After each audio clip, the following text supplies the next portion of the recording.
நம்ம விவசாயிகள் என்ன செய்கிறாங்க அப்படின்னு பார்த்தீங்கன்னா, பில்லி, சூன்யம், ஏவல், செய்வினை நம்ம தமிழ்நாட்டில் ஏகப்பட்ட போர்வெல்கள் வந்து ஃபெயிலர்ஸ் ஆகிருக்கு. எத்தனை அடி போய்க்குதா?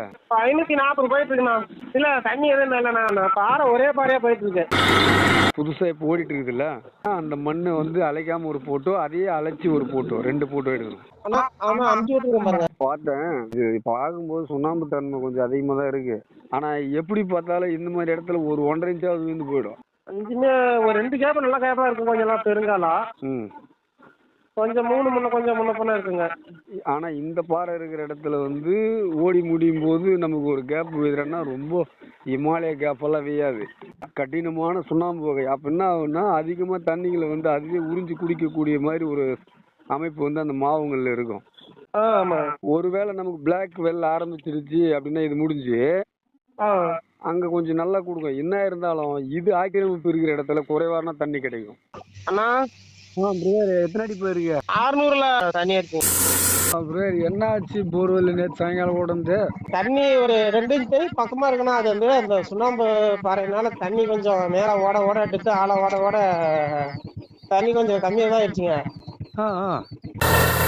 அதான் சொல்லிடல, இந்த மாதிரி பாயிண்ட்ல விழுந்துச்சுன்னா 1.5 போராடுன்னு. அதுதான், அது சுண்ணாம்பு தன்மை அதிகமாக இருக்குது அதில். நிலத்தடி நீரோட்டம் காணும் உலக தமிழ் விவசாய நண்பர்கள் அனைவருக்கும் எனது முதற்கண் வணக்கம்.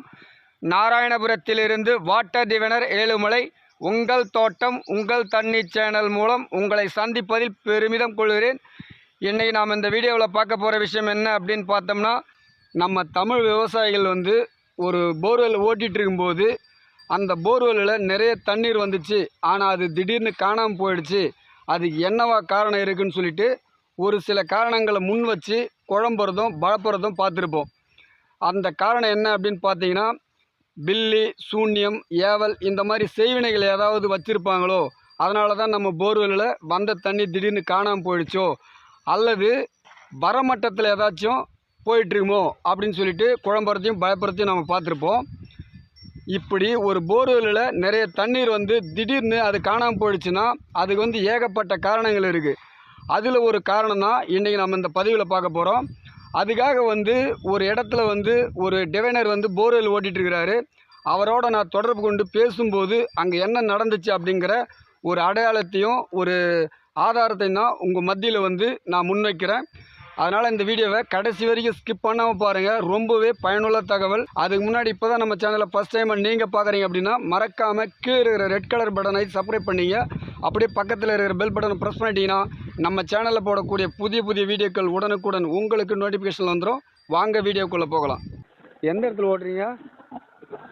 நான் பொக்கம்பட்டினா. பொக்கம்பட்டிலே ஓடிக்கிறீங்களா?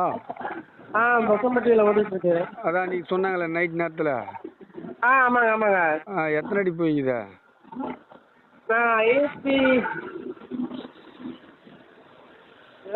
540 போயிட்டு இருக்குண்ணா.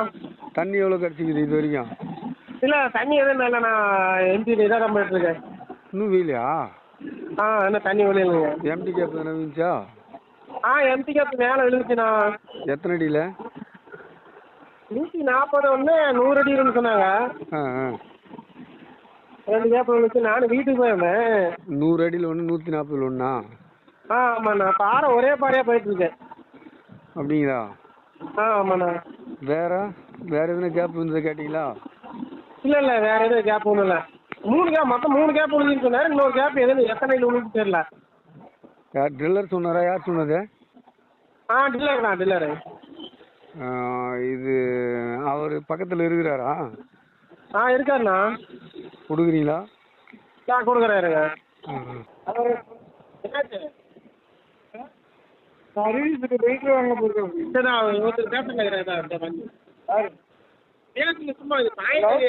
ஹலோ சொல்லுங்கண்ணா.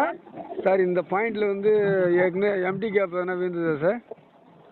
எம்டி கேப் மேலே வந்துச்சுங்க ஒரு 140க்குள்ள. அப்புறம் அது கீழே ஒன்றும் இல்லைங்க, ஒரே பாறை. இடையில எதுவுமே கேப் இல்லையா 140க்கு பிறகு சார்? கீழேலாம் ஒரு கேப் இல்லை, ஒரே பாறை தான் போகுது. அப்படிங்களா? சரி அவர்கிட்ட கொடுங்க. ஹலோ அண்ணா சொல்லுங்கண்ணா. சரி, அந்த மண் இது புதுசாக இப்போ ஓடிட்டு இருக்குதுல்ல, ஆமாண்ணா. அது எனக்கு ஃபோட்டோ எடுத்து அனுப்புங்க. அதாவது எடுக்கிற மண்ணை அழைக்காம ஒரு தடவை ஃபோட்டோ எடுங்க. சரிண்ணா. அழைச்சி ஒரு தடவை ஃபோட்டோ எடுத்து அனுப்புங்க. சரி சரி. தண்ணி அலசாத ஒன்று, அலசாத அலசி ஒன்று. ஒரு தடவை கையில் மண் எடுக்கிறீங்கன்னா அந்த மண்ணை வந்து அழைக்காம ஒரு ஃபோட்டோ, அதையே அழைச்சி ஒரு ஃபோட்டோ, 2 ஃபோட்டோ எடுக்கணும். சரிங்க. ஹலோ அண்ணா அண்ணா அனுப்பிச்சி விட்டுருக்கேன் பாருங்க. அனுப்பிச்சுட்டுக்கிறீங்களா? அதை பார்த்துட்டு லைனுக்கு வரேன். சரி ஓகேண்ணா. ஹலோ அண்ணா. சரி சொல்லுண்ணா. பார்த்தேன். சரிங்க. கடினமான அந்த மாவு பாறை போகுது, அதான் அந்த ஏரியாவில் ஓடுறது அது போல். ஆமாங்க. மாவு பாறை தான் போகுது. அந்த பாறை வந்து முடிகிற ஸ்டேஜ் வந்தாச்சுன்னா பிளாக்கு இது வெள்ளை. ஆமாங்க, பிளாக் வெள்ளை. அந்த பாறை ஸ்டார்ட் ஆச்சுன்னா தான் இப்போ இருக்கிறதுல வந்து இது ஒரு டிஃப்ரெண்ட்டாக இருக்கும். அதாவது மாவு பாறைங்க ஆரம்பிக்கிறதெல்லாம் அதான். இது கடின பாறை. அடுத்தது வெள்ளையும் பிளாக் ஆரம்பிக்குதுன்னா அப்புறம் உடனே தண்ணி வீயும். சரிங்க. இது பார்க்கும்போது சுண்ணாம்பு தன்மை கொஞ்சம் அதிகமாக தான் இருக்கு. சரிங்க. அதனால எப்படி தண்ணி ஆகும், ஒன்றும் பிரச்சனை இல்லை. அது ஏற்கனவே பக்கத்து அதே கடை தான். ஒரு 75 சென்ட் இருக்குண்ணா. 2 போர் போட்டு தண்ணி இல்லை. 100 போர் வந்து 150, 250, 350. அது 3 மட்டத்தில் விழுந்து அப்புறம் 700 வரைக்கும் ஓட்டி இருக்கிட்டாங்க. தண்ணி கொஞ்சம் பற்றாக்குறையாக தான் இருந்துச்சுங்க. 1 இன்ச் தண்ணி தான் இருக்குங்க. வேற டோனர் கூப்பிட்டு பார்த்தாங்க.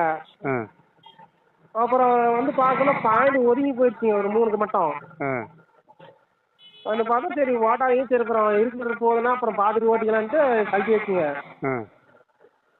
அப்புறம் இன்னொரு டோனர் கூட்டு வந்து ஒரு 5-6 மாதம் கழிச்சு இன்னொரு போர் போட்டாருங்க.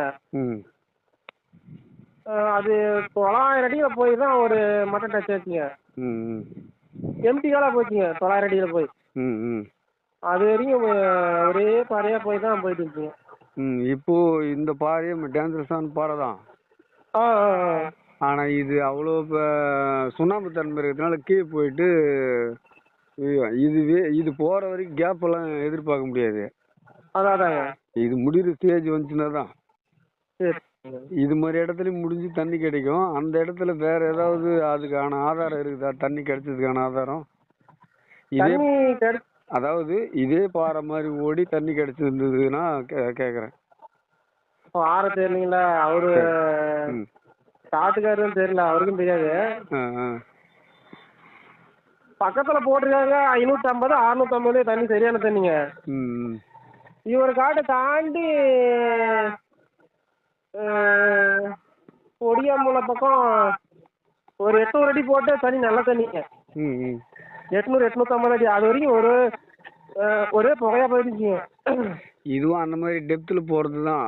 அதாவது இந்த மாவு பாருன்னா அவ்வளோ சீக்கிரத்தில் முடியாது. அதாங்க. அதனால நீங்கள் எத்தனை அடியில் அவங்களுக்கு தண்ணி சொல்லிக்கிறீங்க ஏற்கனவே? இல்லை, டார்கெட் 900 அடி சொல்லியிருக்கேங்க.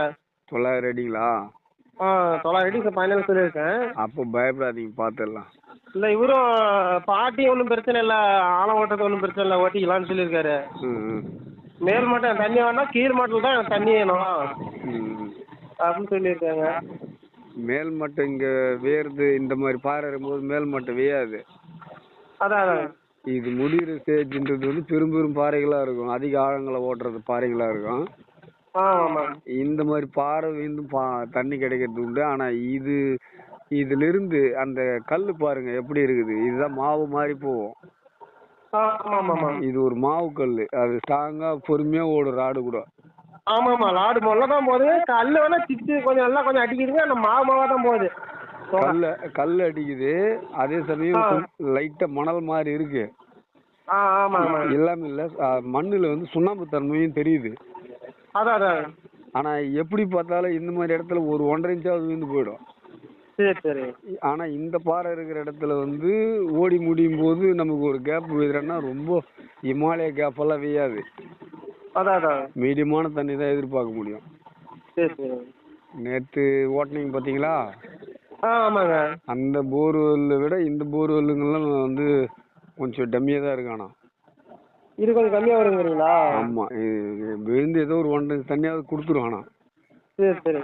அது இப்படியே இந்த பாறைங்க இருக்கிற இடத்துல அது போல அது மறுபடியும் ஓட்ட ஆரம்பிச்சோம்னா மறுபடியும் கேப் வரும்போது சின்னதாக தான் வீயும். ஓ சேம் இந்த பாயிண்ட் வந்து பார்த்தீங்கன்னா எங்கேயோ ஒன்று ஓட்டணும் நானே கூட ஞாபகம் வரலையே. அமர பாயிண்ட்டுங்கள எல்லாம் அந்த ஏரியா ஃபுல்லாக அந்த மாதிரி பாறை வரும். தண்ணி அதிகமாக டெப்த்தில் அதிகமாக ஓட்டி கிடைக்காத பாயிண்ட் எல்லாம் இந்த மாதிரி தான் இருக்கும் அங்கே. இந்த கல் அது போல் ஒரு மாவு கல் அது. இது பெரும்பாலும் நிறைய இடங்கள்ல பூமிகள் இருக்கிறது உண்டு. அந்த பிளாக் வந்து பார்த்தீங்கன்னா நிறைய இருக்கும். லைட்டாக இது நல்ல இருக்கும். இது ஒரு வகை பாறை. இதுதான் மாவு மாதிரி போகும். மலைப்பகுதிகளில் அதிகமாக இருக்குது. நீங்க ஓட்டிருக்கிற பகுதியில் வந்து பக்கத்துல எங்காவது மலைகள் இருக்கா? பக்கத்துல கொஞ்சம் கரெக்ட் இருக்குண்ணா. இது திட்டான பகுதி தான், கொஞ்சம் கரெக்ட் திட்டு மாரி. சரி ஆகட்டும், பார்க்கலாம். அவங்க தான் ஓட்டுற நிற்கிறாங்களா, தைரியமா ஓட்டலாம், விடுங்க. இல்ல அது ஒன்றும் பிரச்சனை இல்லை. ஓட்டுறதுக்கு பயப்படுறவங்களா இருந்தா தான், ஓட்டுறதுக்கு முடியாதுன்றவங்களா இருந்தா தான் நம்ம பயப்படணும். சரிங்க. அவங்க ஓட்டுறதுக்கு தயாரானும் போது எப்படியும் லென்த்தில் போய் கேப் விழும். இதெல்லாம் கொஞ்சம் பெரும் பாறை, ஓடி தான் விழும். அதனால பார்த்துக்கலாம், விடுங்க. 5 கேப் வச்சுங்க. 5மே ஒரு 2 கேப் நல்லா கேப்பாக இருக்கும். கொஞ்சம் எல்லாம் பெருங்காலம். கொஞ்சம் 3 முன்ன பொண்ணு இருக்குங்க. பார்க்கலாம். அதாவது இந்த பாறை ஓடுதுல்ல, ஆமாண்ணா. கேப் இருந்துச்சுன்னா ஒரு 1.5 1.25 தண்ணி தான் நம்ம பார்க்க முடியும். ஒரே காலையில அதுக்குள்ளேயே நமக்கு அடுத்து இது வந்து குயிக்காக முடிஞ்சு வேந்தா நம்ம அதிக இன்னொரு மட்டம் ஓட்டி இன்னும் கொஞ்சம் ட்ரை பண்ணலாம்லாம். ஆமாங்க. அந்த ஏரியாவில் இந்த மாவு பாறை இருக்கிறன்னா பெருசாக தண்ணி இருக்காதுங்க. அதுங்க இருக்கிற இடத்துல அதுங்க வந்து ஒரு சுண்ணாம்பு வகை பாறை போல. அது கடினமான சுண்ணாம்பு வகை. அப்போ என்ன ஆகுன்னா அதிகமாக தண்ணிகளை வந்து அதுவே உறிஞ்சி குடிக்கக்கூடிய மாதிரி ஒரு அமைப்பு வந்து அந்த மாவுங்களில் இருக்கும். இருக்கு. இது கடின பாறைன்னும் போது உறிஞ்சாது அப்படின்ற கூட கேள்வியா இருக்கும். ஆனா சுண்ணாம்பு தன்மை இருக்குல்ல, ஒரு சில இடங்கள்ல லூஸா இருக்கும். அந்த இடத்துல தான் கேப் விழும். அந்த இடத்துல வந்து பாத்தீங்கன்னா சுண்ணாம்பு பாறைகள் சேர்ந்தே இருக்கும். ஒருவேளை நமக்கு பிளாக் வெல்ல ஆரம்பிச்சிருச்சு அப்படின்னா இது முடிஞ்சு அங்க கொஞ்சம் நல்லா கொடுக்கும். என்ன இருந்தாலும் இது ஆக்கிரமிப்பு இருக்கிற இடத்துல குறைவான தண்ணி கிடைக்கும். அந்த மாதிரி அமைப்புங்க இருக்குங்க பாறைகள் இருக்கு. சரி. ஹலோ அண்ணா. பிரதர், எத்தனை அடி போயிருக்க? அண்ணா 640 அடி போயிருக்குண்ணா. இப்போ போனா 660 அடிண்ணா. 600ல மாத்துறதுக்குள்ள தண்ணி இருக்குங்க. தண்ணி வந்துருச்சுங்களா? தண்ணி இருக்குங்க. எவ்வளோ கிடைக்குது இப்போ தெரியும்? தண்ணி ஒரு 2 இன்ச்சு பக்கமா இருக்குண்ணா. 2 இன்ச்சு பக்கமா இருக்குமா? 2 இன்ச்சு பக்கமா இருக்குங்க. சரி, நல்ல விஷயம். 2 கேப் ஓப்பன் ஆயிருக்கு. 2 கேப்பா? எத்தனை அடியில? 600ல 600 முடிஞ்சு சும்மா லேசா ஒரு கேப் இறக்குனாங்க. 600 கிடைச்சா இறக்குள்ளே டச் ஆயிருச்சுங்க. டச் ஆயிருந்தா அப்புறம் 620ல ஒரு கேப்பு. 2 கேப்ண்ணா. நல்ல விஷயம், அருமையா அமைஞ்சிருக்கு. அது ஏற்கனவே 2 போர் போட்டு இது சுத்தமா இதாயிருச்சுங்க. இது ராமநாதபுரத்துல இருந்து கேட்கிறாரு. இது ஆமா. அண்ணா இது என்ன ஊரு? அண்ணா இது புக்கம்பட்டிண்ணா. புக்கம்பட்டி தான். அவரு ஏற்கனவே ஓட்டின ஒரு பேர், இவர் பேர் என்ன? இவர் பேரு முத்துங்க. இவர் பேர் முத்து. ஆமா. சரி, நல்ல விஷயம். வீடியோஸ் அனுப்புங்க பார்க்கலாம். அண்ணா வீடியோஸ் அனுப்புங்க பார்க்கலாம். வீடியோ அனுப்பிச்சிடணும். என்ன ஆச்சு போர்வெல் நேற்று சாயங்காலம் ஓடுந்து? ஆனா தண்ணி ஒரு 2 இன்ச் பக்கமா இருக்குன்னா அது வந்து அந்த சுண்ணாம்பு பாறைனால தண்ணி கொஞ்சம் மேல ஓட எடுத்து ஆழ ஓட தண்ணி கொஞ்சம் கம்மியா தான் ஆயிடுச்சுங்க. 980 அடிங்க மொத்தம். சரி பார்ட்டி போதும்னு சொல்லிட்டு அப்புறம் நிறுத்தி வச்சு மட்டமும் கால் இல்லைங்க. சரி ஓட டெட்டா தண்ணி குறையுதுங்க. அதாவது அந்த பாயிண்ட் நான் சொல்லல, சுண்ணாம்பு ஒரு விதமான சுண்ணாம்பு தன்மை. அது அதாங்க மாவுக்கல் மாதிரி போகும் அது. ஆமாண்ணா. அது தண்ணி நீங்க அமிச்சில அதை விட குறைஞ்சு போச்சு அதுக்கப்புறம்? இல்ல அவளுக்கு தண்ணி இருக்குங்கண்ணா. அது ஓட கடைசி என்ன பண்றதுங்க, தண்ணிலாம் குறையும். இல்ல விட்டு அடிக்குது போர்ஸ் மாதிரி. போதும் நிறுத்தினாங்களா? சரி போதும், அமௌண்ட் எச்சா போயிட்டு இருக்கு. ஆ சரி கீழேயுமே கீழே பெருங்காலம் ஒன்று இருந்துச்சு, அதுவும் உடஞ்சுமே அப்படி ஒன்றும் சொல்ற அளவுக்கு தண்ணி ஆகல. ம் சும்மா கொஞ்சம் நச்சு தண்ணி ஆகி போச்சுங்க. ம் ம் அதான் நான் சில சொல்லி அதான் சொல்லிடல இந்த மாதிரி பாயிண்ட்ல விழுந்துச்சுன்னா 1.5 1/4க்கு போராடணும். ஆமாண்ணா, ஒரு 1.75 பக்கமா இருக்குண்ணா. அதுதான் அது சுண்ணாம்பு தன்மை அதிகமாக இருக்குது அதில். அதான் அதான்.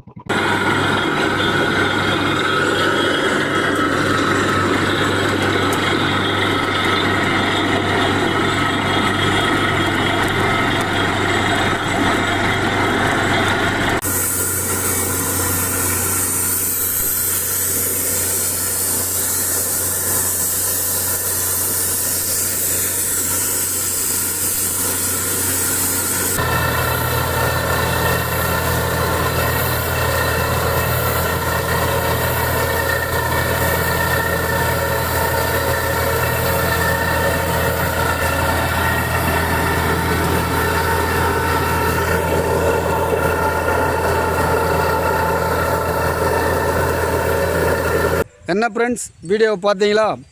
இப்போது இந்த இடத்துல வந்து போர்வெல்லில் வந்த தண்ணி வந்து குறைஞ்சி போயிருக்கு. இந்த மாதிரி இடத்துல தான் வந்து நம்ம விவசாயிகள் என்ன செய்கிறாங்க அப்படின்னு பார்த்தீங்கன்னா, பில்லி, சூன்யம், ஏவல், செய்வினை இந்த மாதிரி ஏதாவது செஞ்சிட்ருப்பாங்க அப்படின்னு சொல்லிட்டு நம்ம சுற்று வட்டத்தில் இருக்கிற நட்பு உறவுகளெல்லாம் வந்து தவறாக எடுத்துக்கிட்டு பகைமையை உருவாக்கிக்கிறாங்க. இதுக்கெல்லாம் என்ன காரணம் அப்படின்னு பார்த்தீங்கன்னா, ஒரு மண்ணோட தன்மையை பற்றி எந்த ஒரு அனுபவம் இல்லாததான் காரணம். இந்த வீடியோவோட முடிவில் நான் உங்ககிட்ட ஒரு கேள்வி கேட்டுக்கிறேன். ஒரு போர்வெல்லில் நிறைய தண்ணீர் வந்துச்சு அப்படின்னா அதை ஒரு சக்தியால் தடுக்க முடியும் அப்படின்னா நம்ம தமிழ்நாட்டில் ஏகப்பட்ட போர்வெல்கள் வந்து ஃபெயிலர்ஸ் ஆகிருக்கு. அப்படி ஃபெயிலர்ஸ் ஆன போர்வெல்களில் இந்த சக்தியால் தண்ணீரை வர வைக்க முடியுமா? இந்த இடத்துல எந்த ஒரு அறிவியல் தொழில்நுட்பமும் இல்லாமல் பூமிக்கடியில் உள்ள பாறைகளோட தன்மையை வச்சு அந்த போர்வெல்லில் எந்த அளவுக்கு தண்ணீர் வருங்கிறத ஒரு தேங்காயில் நீரோட்டம் பார்க்கக்கூடிய நாமோ தெரிவிச்சிருக்கிறோம் ஆதாரங்களோடு. இதை பற்றி நம்ம தமிழ் விவசாயிகளோட கருத்துக்கள் என்னன்னு சொல்லிட்டோம் கீழே கமெண்ட் பாக்ஸில் தெரிவிங்க. இந்த வீடியோ பிடிச்சிருந்தால் லைக் பண்ணுங்கள். உங்களை போல் விவசாயிங்க தெரிஞ்சுக்கிறதுக்காக இதை ஷேர் பண்ணுங்கள். ஏதாவது சந்தேகம்னா கீழே கமெண்ட் பாக்ஸில் தெரிவிங்க. மறக்காமல் உங்கள் தோட்டம் உங்கள் தண்ணீர் சேனலை சப்ஸ்கிரைப் பண்ணுங்கள். நன்றியுடன் நாராயணபுரம் ஏழுமலை. வணக்கம் உறவுகளே.